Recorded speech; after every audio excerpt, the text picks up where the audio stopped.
The National Weather Service in Pleasant Hill has issued a severe thunderstorm warning for eastern Atchison County, western Johnson County, Leavenworth County, western Wyandotte County, southwestern Buchanan County, northwest Missouri, western Platte County, and west central Missouri until 7:45 p.m. At 6:59 p.m., severe thunderstorms were located along the line extending from 5 miles southeast of Valley Falls to 6 miles west of Tonganoxie to 5 miles southwest of Baltimore City and moving northeast at 50 miles per hour. Expected hazards include 60 miles per hour wind gusts of nickel-size hail. This is a radar-indicated threat. The following impacts are expected. Expect damage to roofs, siding and trees. Locations impacted include Tonganoxie, Gardner, DeSoto, Leavenworth, Bessemer, Lansing, Atchison, Bonner Springs, Weston, Olive, Edwardsville, Platte City, Shawnee, Lake Quadira, Linwood.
Hey, Allie.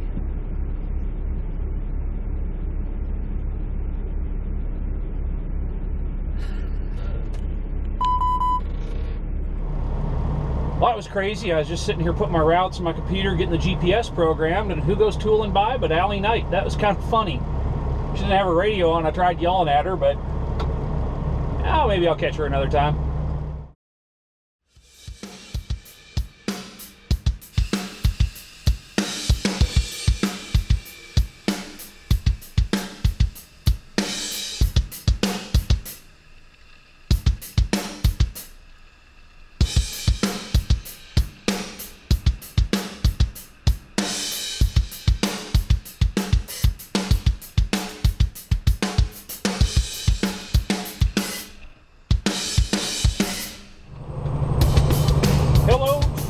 It is a beautiful day for trucking in the USA.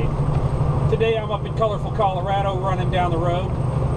Picked this machine up. It is a CAT D8T, and this is a heavy bastard. It weighs about 77,750 pounds is what I figured it out to. And that means that I am at gross 125,500 pounds. So she is a big, heavy pig, but we're loaded up, rolling, rocking down the road. Just a couple hours from Kansas right now. I actually loaded this on Friday, or excuse me, on Thursday. Yesterday was Friday, it's now Saturday. I loaded this on Thursday. I didn't really have a whole lot of time to film that day though, because I was actually really tired, because I had got this load while I was sitting over just south of Pocatello, Idaho, just after having delivered that big motor grader you guys saw in the last episode. So I had to bounce all the way over to Aurora, Colorado to pick this thing up. So that was a heck of a bounce. And I'd got up pretty early that morning, ran as hard as I could to get there and get out of town before curfew. So I was just in a full-on scramble all day, and I wasn't feeling all that great, so I just didn't film. But we're loaded up, we're rolling now. You guys can see here I got some external shots of this thing there in Lyman that I'm playing over the top of this. And lo and behold, as I was getting ready to pull out of Lyman this morning, who went cooking right in front of me? Well, it was Allie Knight and her oversized load. So, hi, Allie. So now, I don't have the whole distance. When I left this morning, I was 1,333 miles from where I was delivering. Right now, I'm 509 miles, basically, from Oak Grove, Missouri. So I got to stay after it as hard as I can, because sunset out there is going to be, let's see, what time is sunset here?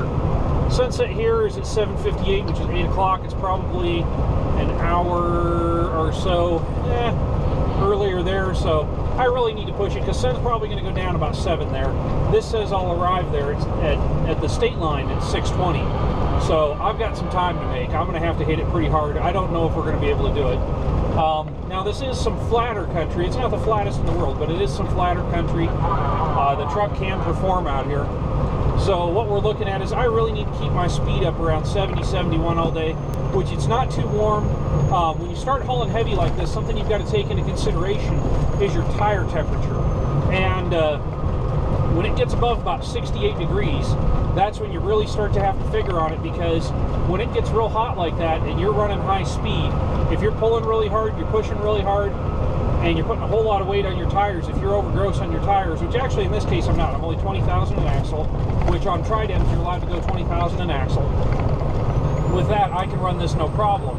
But that does, you know, leave a concern that, you know, if you're running when it's too hot and you're going too fast, what's happening is you're actually wearing down your tires faster, so you don't get the same life out of your tires. And it's kind of a balancing act, because if you slow down, you don't make it to where you need to be, which means you make less money.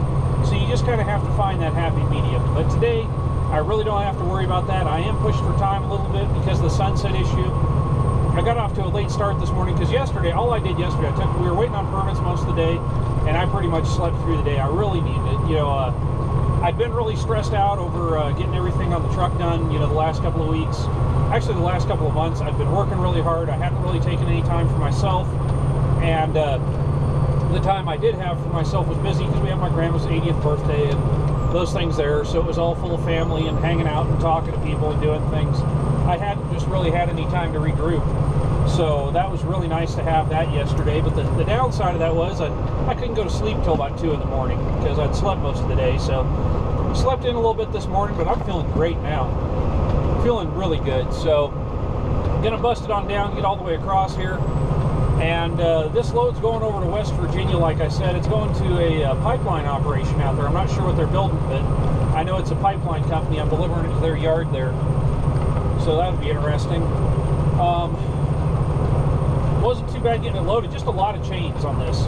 I've got, well, I had one of the guys I run with, he had found a 1/2-inch chain laying on the ground, so in beautiful condition. And that 1/2-inch grade, I think it's actually a grade 100 chain, but I'm just using it as a grade 70, which gives you 10,500 pounds of securement.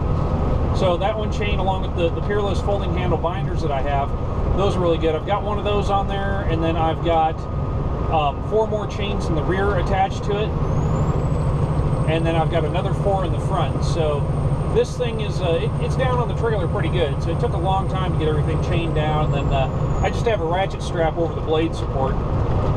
So kind of bummed if they'd have taken the blade support off of this as well, which a lot of places will do when they ship them. If they'd have pulled that off of this as well and sent it on the same truck that took the blade, I'd only actually be about 10 feet wide right now, which would open up a little more opportunity to run after hours. But unfortunately, that's not the case. I'm not too worried about it. You know, it's only 11.2 as it is. But what I'm loving about this trailer that I got is this load is only 13.6 high on the trailer, which is great, because the with a standard 55 ton right now, I would actually be 14.1 or 14.2 is about where I'd be with this. But I was actually right at 13.6 with this trailer. So it's exactly what I bought this thing for, why I got the drop frame. And I'm working on a truck tour video for you guys.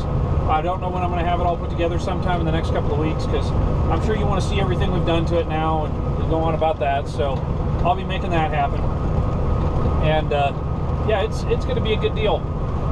So I'm going to get on down the road. 432 to the state line right now. We'll catch up with you guys later.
going again. I just got my 30-minute break knocked out. Actually, I took about an hour. Because all the further I have to make it today is Oak Grove, and it's saying right now where I'm standing, sunset is at 8:34, which I believe it was actually at 8:25. My arrival time was looking at about 8 o'clock or so I should have almost an hour to spare. So feeling pretty good about that. I got a treat I'm going to do for you guys is when I get into Kansas City here, since it is going to be light out and it's actually great. I mean, it's rainy right now, but it's great weather for doing photography. So what I'm going to do is I'm going to put a camera up on top of the dozer here, and I'm going to give you guys kind of like the dozer's eye view of going through Kansas City, and I'll speed it up and slow it down accordingly because I'm actually going to record this as video, not a time lapse. I'm going to try something a little new, just kind of highlight interesting things, you know. And Kansas City is an interesting looking city, and if I like the way it looks when I get the chance to sit down and look at it all tonight and everything, because I'll be doing some video editing anyways, I think what I'll do is if it looks cool, I'll wind up doing it again going through St. Louis. So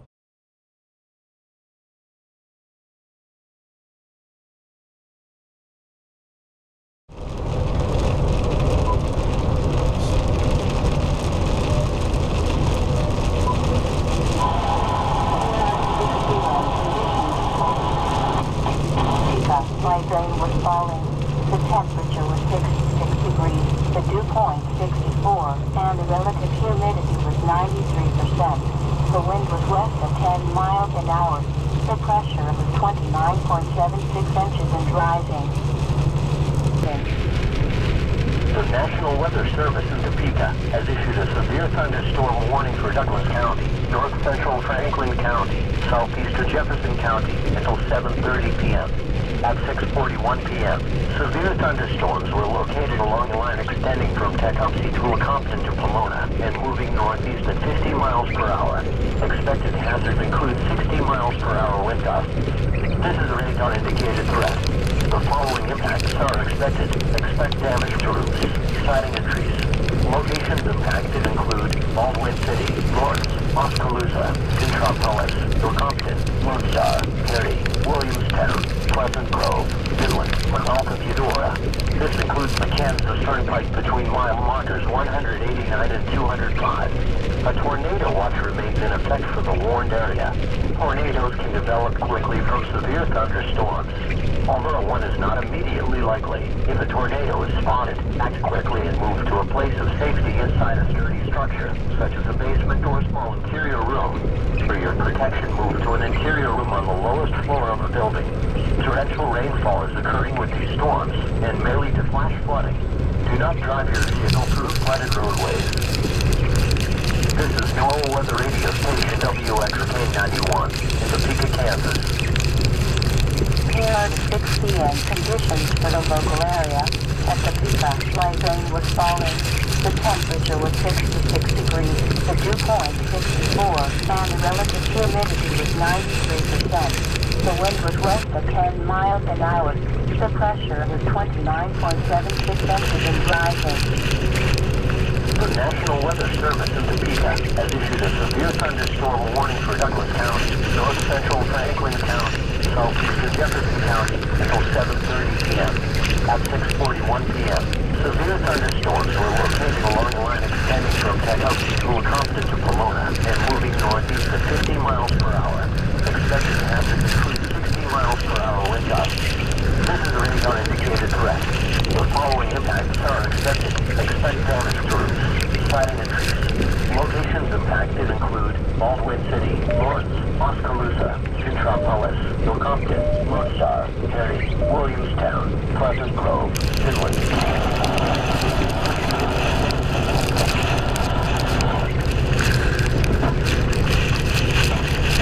Protect for the warned area. Tornadoes can develop quickly from severe thunderstorms. Although one is not immediately likely, if a tornado is spotted, act quickly.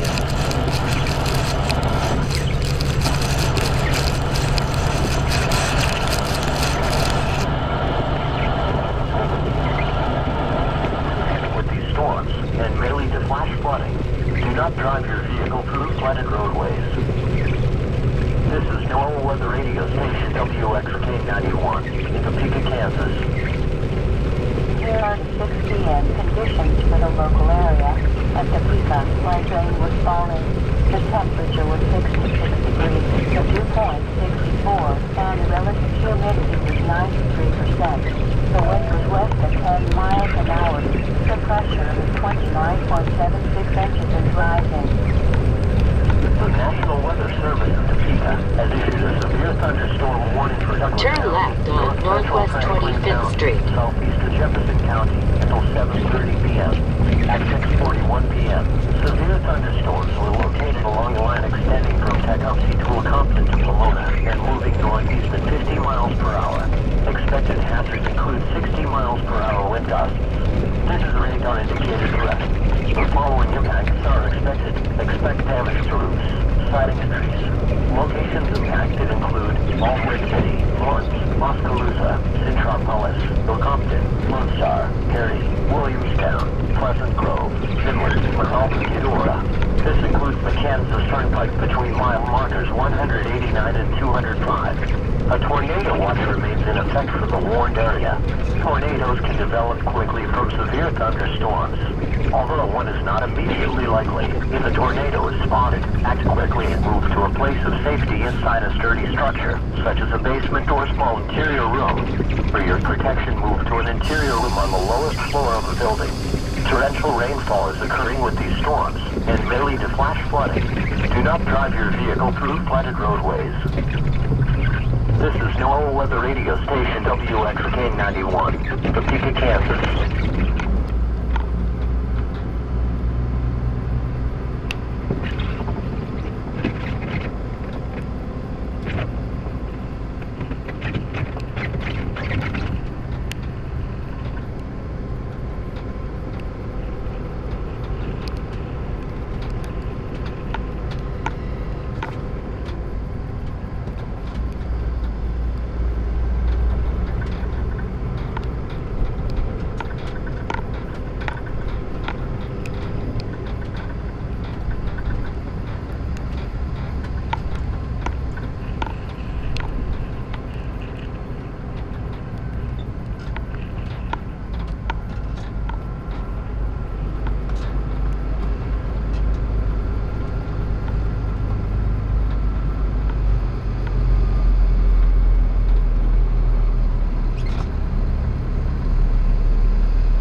Watch out, lay down. Thank you.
Well, good morning. It is Sunday.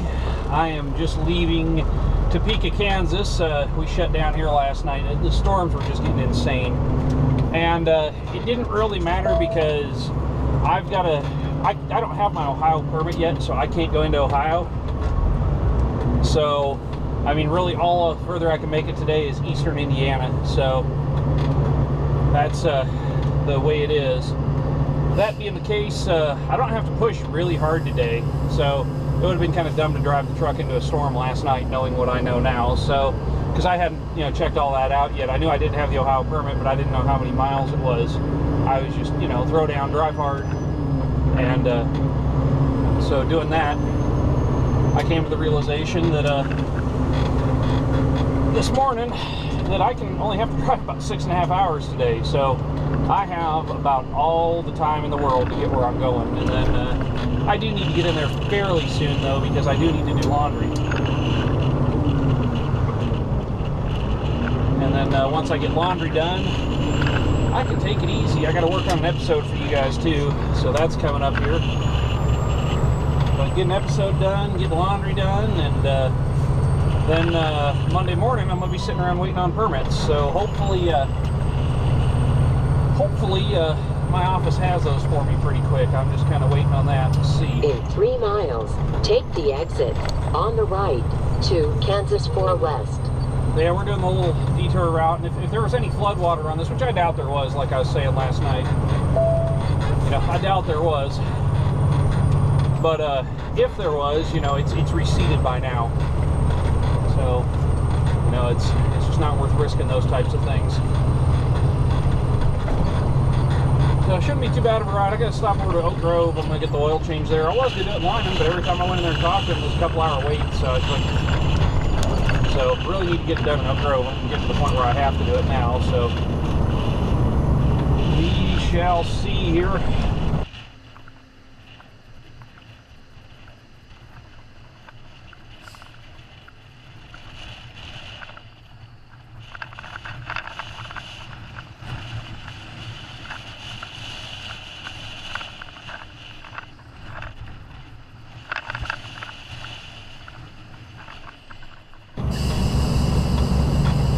Everybody, there's something else I want to talk to you guys about, and this is for the newer drivers. This is for the younger drivers. This is for the people who are just coming into the industry, or you're working at your first company now, or you're thinking about coming into the industry. This is something you need to think about, which is navigation. Now, right now, I have a Swift truck following me, and I'm fine with them following me because I told them to follow me because I'd lead them back to I-70. But this Swift driver, she come over, she talked to me this morning, and she said, hey, our company navigation system is down. Do you know how to get back to I-70? And I gave her the directions on kind of how to get back, to the best of my recollection, because I followed the GPS. I don't know how to get back out. Take the exit on the right to US 40 East. And so we were sitting there talking, and as it worked out,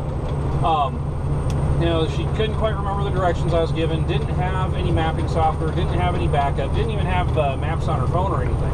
And I by no means do not use the maps on your phone. If you use the maps on your phone as a truck driver, you're just begging, and I mean begging for trouble.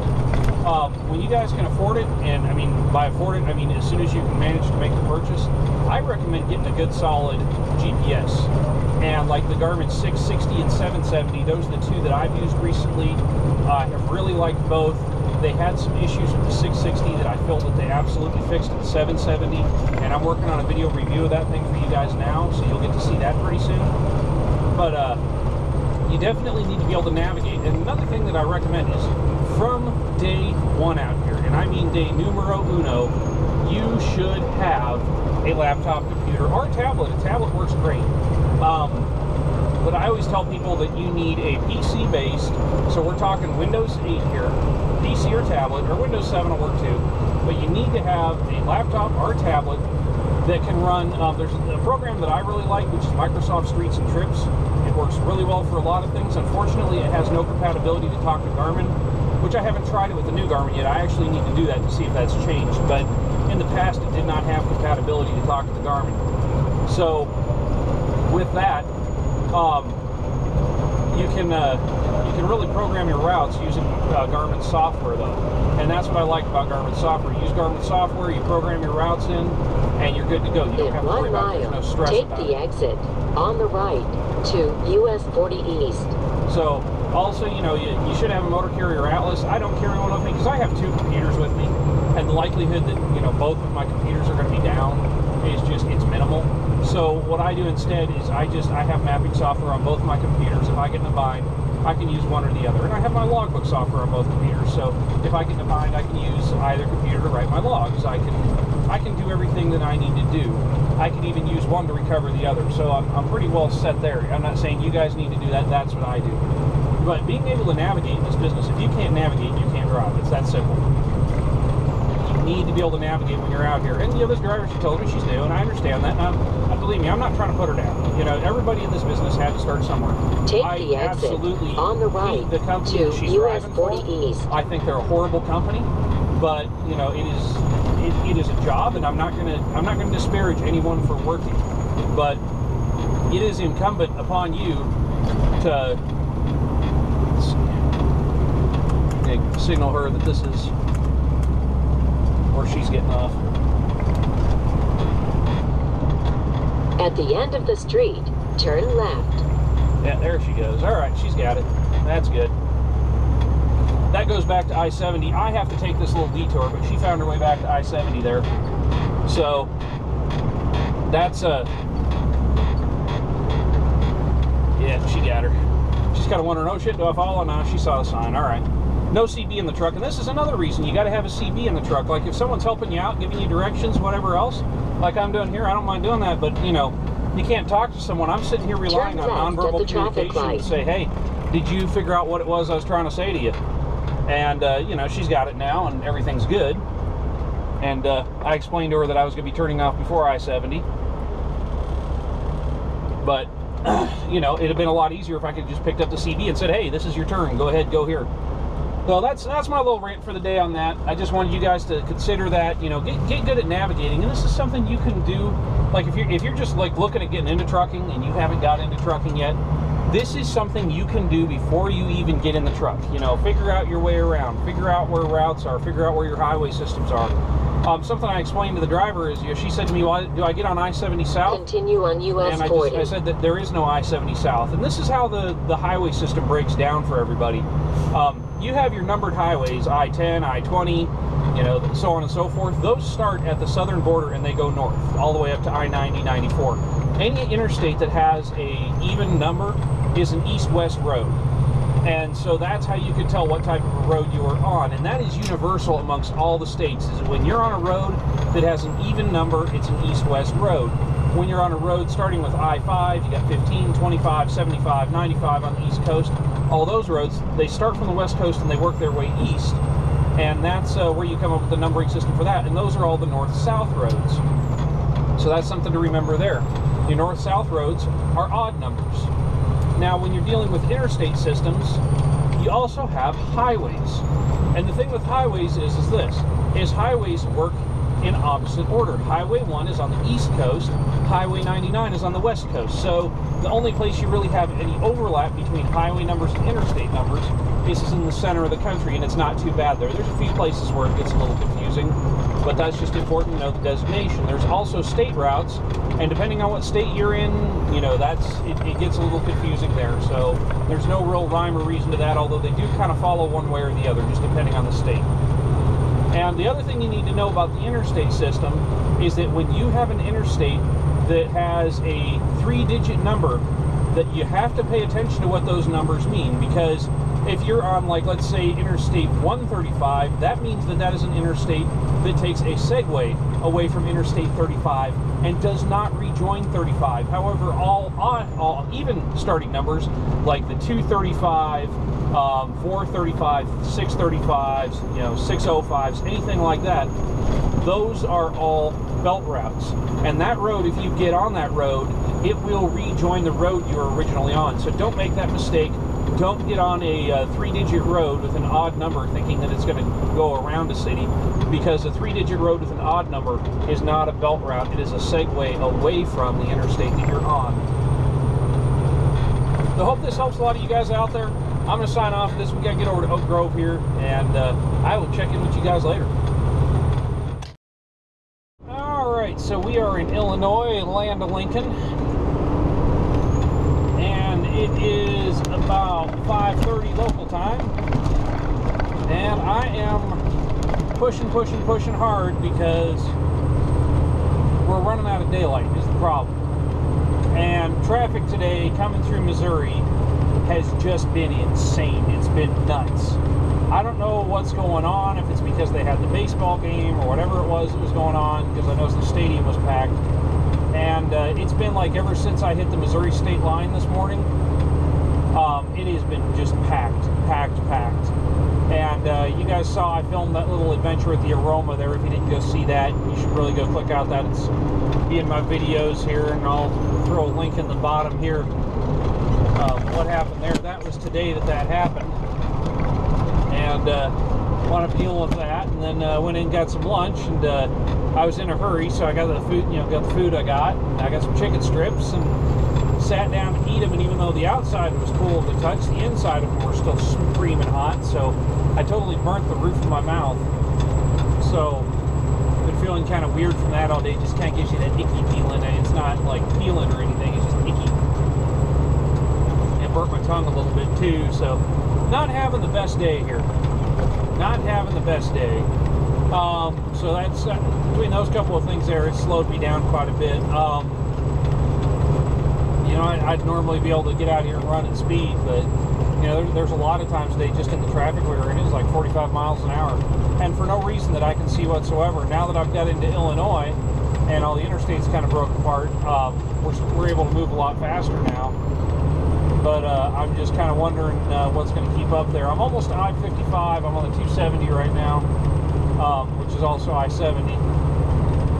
And I'm really hoping that I can at least get up just south of Chicago there. The only thing that's going to really screw with me in the morning is there is the curfew at Indy. And that curfew at Indy might mess with me a little bit because I can't go through Indy until 9 o'clock. Well, good morning, everybody. It is now Monday. We're going to try and get this thing off the trailer today. I did not make it as far as I wanted to last night. I was about 15 miles short of where we were going to try to get to. We ran into some construction there, which slowed me down to 45 for several miles. Street PRP. We are just now crossing into Indiana, which I was planning on stopping at the truck stop here. I think it's at Continue on I-74. So we're not stopping there now. We're just going to keep on trucking. We're 157 miles from where I was originally trying to be before we got all slowed down with all the weather and everything. That's where I was hoping to be starting this morning. So we are running a little bit late, but it's not going to cause too many issues because by the time I get in there, it's what, 6:49 Mountain Time right now. So 6:49 Mountain. I believe I just crossed into Eastern Time, but it's 6:49 Mountain, and so my office won't even be in for another hour and 10 minutes. So by the time they could start, dealing with everything, getting a permit and everything, that'll be, probably 2 hours away from now. It's not going to affect me that badly. We're just kind of waiting to see here.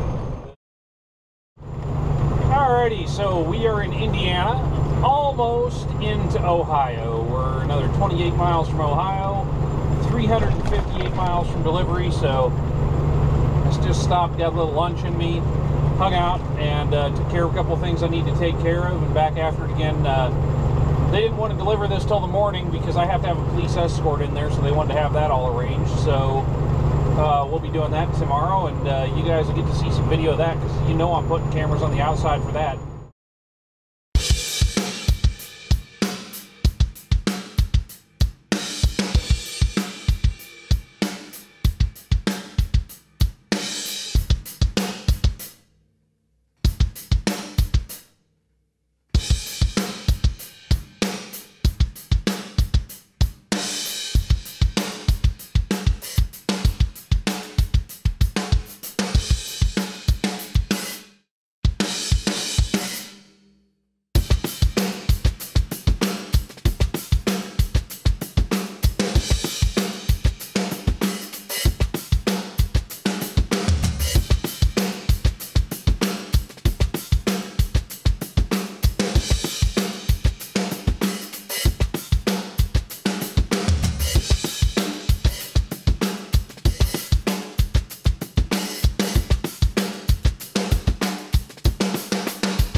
Well, good morning. It is Tuesday morning, and we are 18 miles from delivery, so we'll be there in about 20 minutes. We got cameras going here. I'm gonna let you guys see this. We're fixing to go pick up our police escort here and go get this puppy kicked off.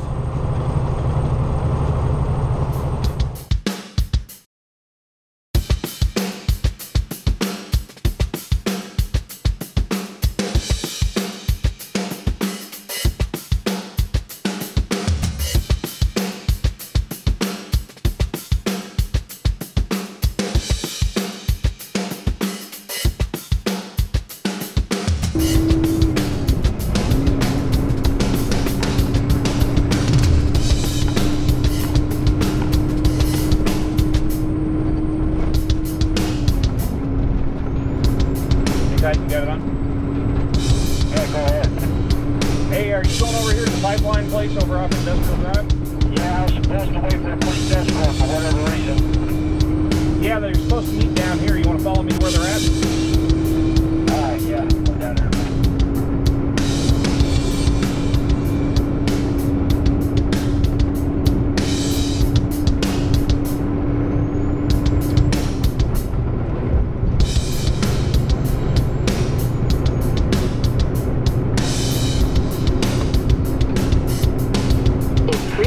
Of a mile. Take the exit on the right.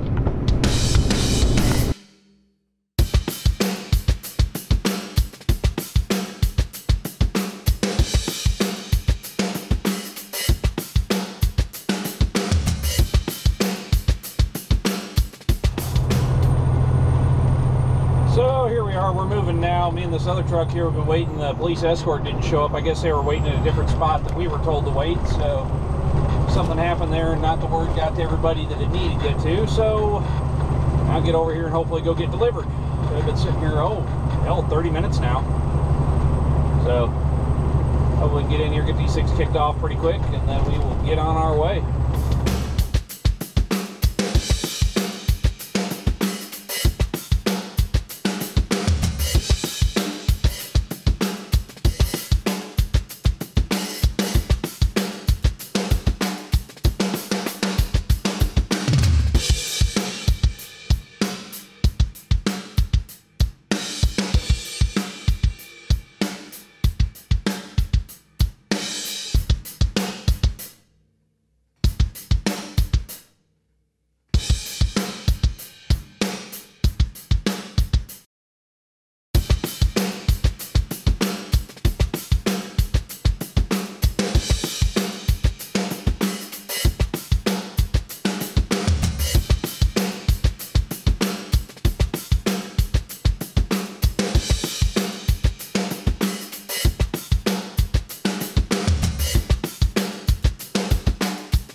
west.